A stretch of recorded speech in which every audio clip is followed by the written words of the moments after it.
देश के पहले कानून मंत्री बाबा साहेब अंबेडकर की मूर्ति कोर्ट परिसर में लगे या नहीं, इसे लेकर मध्य प्रदेश के ग्वालियर खंडपीठ के वकीलों के बीच धरना प्रदर्शन से लेकर तीखी बहस और यहां तक के हाथापाई तक हो चुकी है। वकीलों का एक गुट बाबा साहेब की प्रतिमा लगवाना चाहता है और दूसरा ऐसा नहीं होने देना चाहता। इतिहास हमें बताता है कि कोई भी साम्राज्य अपना प्रभुत्व जमाने के लिए दूसरे साम्राज्य के धार्मिक स्थलों, ईश्वर और महापुरुषों पर हमला करते हैं। ऐसा करने से पीड़ित साम्राज्य का मनोबल टूट जाता है और शोषक साम्राज्य अहंकार युक्त जीत की खुशी में लग जाता है। बाबा साहेब अंबेडकर की विचारधारा समानतापूर्ण साम्राज्य की वकालत करता है, वहीं उनके विरोधी जन्म आधारित भेदभाव में यकीन करते हैं। जाहिर है अंबेडकर उन लोगों के मन में खटकते जरूर होंगे। राजस्थान के उच्च न्यायालय परिसर में खड़ी मनु की मूर्ति ये बताने के लिए काफी है कि शायद अदालतें और अदालतों में न्याय के लिए लड़ने का दावा करने वाले बहुत सारे वकील संविधान की समानता के सिद्धांत में मन से विश्वास नहीं करते। संसद भवन के अंदर गृह मंत्री अंबेडकर अंबेडकर अंबेडकर के नाम के फैशन की बात कर लेते हैं, तो उत्तर प्रदेश के एक दलित बहुल गांव को अंबेडकर जयंती मनाने के कारण जला दिया जाता है। नफरती गैंग सोशल मीडिया पर अंबेडकर के खिलाफ माहौल बनाने में लगे हुए हैं। क्या कारण है अंबेडकर के विरोध का? क्या जाति जनगणना के पुरजोर विरोध के बाद केंद्र सरकार द्वारा उसकी घोषणा ने नफरती गैंग के मन में यह बात डाल दी है कि अंबेडकर और उनके सिद्धांत नफरती गैंग के मुख्य दुश्मन है? क्या दलित मंदिरों को तोड़ते हैं? क्या अंबेडकर की मूर्ति सनातन का विरोध है? न्यूज दैट मैटर्स के इस वीडियो में बात अंबेडकर से ब्राह्मणवादी समाज के डर की।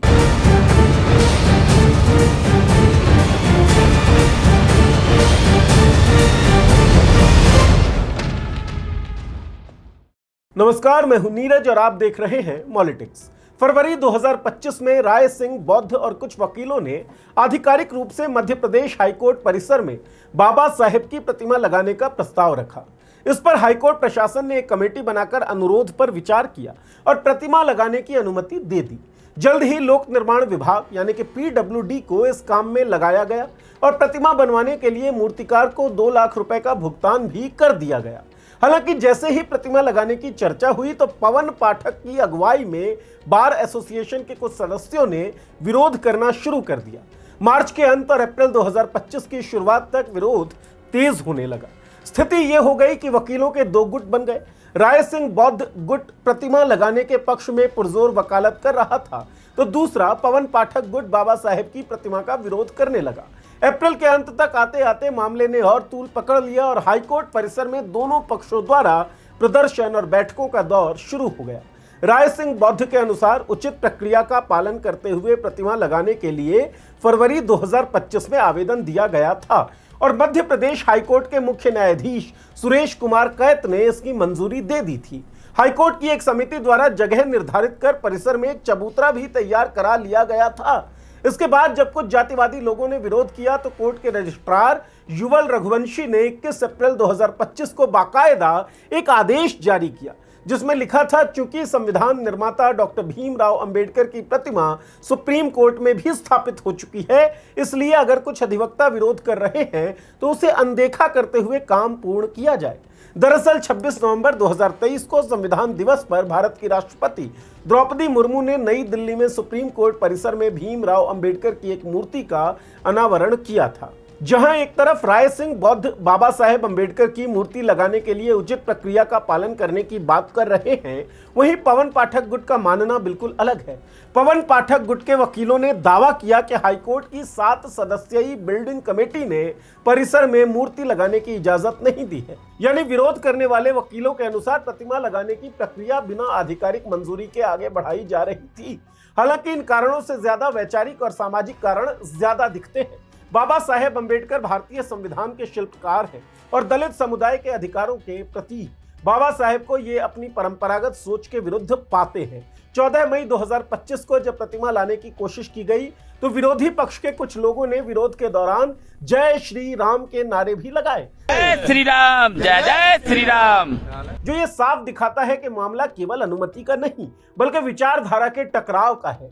इसी वजह से दलित अधिकारों के लिए सक्रिय भीम आर्मी जैसे संगठन में इस मामले से जुड़ गए और 17 मई तक बाबा साहेब की मूर्ति लगाने की बात करने लगे। भीम आर्मी की सक्रियता को देख पवन पाठक गुट के एक वकील ने सोशल मीडिया पर कहा, ये कोर्ट है, कोई गली मोहल्ला नहीं, हिम्मत है तो यहां आकर मूर्ति लगाकर दिखाओ। जब 17 मई की तारीख आई तो विरोधी पक्ष के एक और वकील ने कहा, आज 17 तारीख हो गई है, कहां है भीम आर्मी वाले? अगर उनमें दम है तो आकर प्रतिमा लगा ले, हम तुम्हारी प्रतीक्षा कर रहे हैं। इस खुले चैलेंज ने मामले को और भड़का दिया। इस चुनौती का असर यह हुआ कि भीम आर्मी ने सीधे तौर पर मोर्चा संभाल लिया।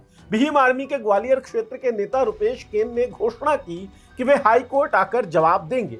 17 मई 2025 की शाम रुपेश केन अपने कुछ साथियों के साथ ग्वालियर हाई कोर्ट के बाहर पहुंच गए और सोशल मीडिया पर लाइव वीडियो करते हुए अपने आने की जानकारी दी। शाम करीब 5 बजे अदालत की कार्रवाई खत्म होने के बाद जैसे ही वकील परिसर से बाहर निकले, उन्होंने हाईकोर्ट गेट के पास भीम आर्मी के लोगों को देखा और उन पर हमला कर दिया। उन्होंने लात घूंसों से रुपेश केन व अन्य को पीटना शुरू कर दिया। कुछ वकील हाथों में लाठी डंडे लेकर आए थे। केन का आरोप है कि मारपीट के दौरान उन्हें जाति सूचक गालियां भी दी गई। ग्वालियर हाईकोर्ट में डॉक्टर भीमराव अंबेडकर की प्रतिमा लगाने पर मचा बवाल कोई मामूली विरोध नहीं है। यह घटना उस सामाजिक मानसिकता का चेहरा है जो आज भी बाबा साहेब की विरासत से डरती है, उनके विचारों से असहज महसूस करती है और हर उस प्रतीक को मिटा देना चाहती है जो हजारों साल के जातिवादी ढांचे को चुनौती देता है। विडंबना देखिए, राजस्थान हाईकोर्ट में आज भी मनु की मूर्ति लगी हुई है। वही मनु जिनकी मनुस्मृति महिलाओं, दलितों और पिछड़े वर्गों के अधिकारों को दबाने का प्रतीक रही है, मगर उस मूर्ति पर कोई सवाल नहीं उठाता। कोई वकील, कोई संस्था ये नहीं कहती कि यह विचारधारा न्याय की भावना के खिलाफ है। लेकिन जब संविधान निर्माता, भारत रत्न और दलित चेतना के प्रतीक बाबा साहेब अंबेडकर की मूर्ति लगाने की बात आती है तो तमाम नियमों, तकनीकी प्रक्रियाओं और झूठे तर्कों का सहारा लेकर उसे रोका जाता है। और यह सिर्फ ग्वालियर की बात नहीं है। संसद से लेकर सड़क तक एक खास सोच बार बार अंबेडकर को केवल प्रतीकों तक सीमित करने की कोशिश करती है और जब उनके विचार जमीन पर उतरते हैं तब वही लोग सबसे ज्यादा बेचैन हो जाते हैं। याद कीजिए, गृह मंत्री अमित शाह ने संसद में एक बार तंज कसते हुए कहा था, अभी एक फैशन हो गया है अंबेडकर अंबेडकर, उतना नाम भगवान का लेते तो 7 जन्मों तक स्वर्ग मिल जाता। मान्यवर, अभी एक फैशन होगा, अभी एक फैशन हो गया है, अंबेडकर अंबेडकर अंबेडकर अंबेडकर अंबेडकर अंबेडकर। इतना नाम अगर भगवान का लेते हैं तो 7 जन्मों तक स्वर्ग मिल जाता। ये शब्द दिखाते हैं एक वर्ग को अंबेडकर के नाम से कितनी नफरत है। अगर ये कभी बाबा साहेब का नाम लेते हैं तो वो महज एक राजनीतिक कार्ड होता है। ऐसी सोच उस समय भी दिखती है जब बाबा साहेब के नाम पर बनने वाले स्मारकों का विरोध होता है। याद कीजिए, जब मुंबई के इंदू मिल परिसर में अंबेडकर स्मारक बनने की बात हुई तब भी उसे लेकर लगातार टाल मटोल हुई। हरियाणा में कई बार अंबेडकर की मूर्तियां तोड़ी गई। उत्तर प्रदेश और मध्य प्रदेश में उनकी मूर्तियों पर कालिख पोत दी गई। 2017 में सहारनपुर के शब्बीरपुर गांव की घटना को याद करिए, जब अंबेडकर की जयंती मनाने पर पूरा दलित गांव जला दिया गया था। क्यों? क्योंकि बाबा साहेब का नाम आज भी ब्राह्मणवादी सत्ता के लिए असहज कर देने वाला है। ये विरोध तकनीकी नहीं है, ये विरोध विचारधारात्मक है।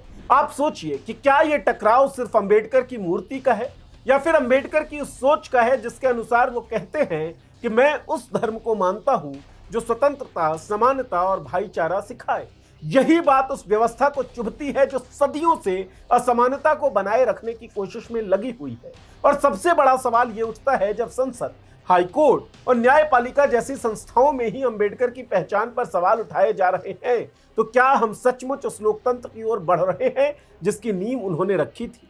ग्वालियर की घटना एक चेतावनी है। सिर्फ संविधान का होना काफी नहीं है, उसे हर दिन बचाना पड़ता है। और अगर संविधान के रचयिता को ही अदालतों से बाहर रखा जाएगा तो फिर संविधान की आत्मा भी धीरे धीरे दरक जाएगी। सोचिए, इन लोगों को बाबा साहेब की मूर्ति लगाने पर इतना कष्ट होता है तो उनके विचारों को अपनाने में कितनी दुश्वारियां होती होंगी। बाबा साहेब की मूर्ति लगे या ना लगे, इस पर जो विरोध हो रहा है उसके पहलू केवल तकनीकी हैं या विचारधारात्मक? आपको क्या लगता है? अपनी राय इस वीडियो के कमेंट बॉक्स में लिख दें। हमारे चैनल को सब्सक्राइब कर लें और बेल का आइकन दबाएं ताकि हमारे वीडियो के नोटिफिकेशंस आपको मिलती रहे। शुक्रिया।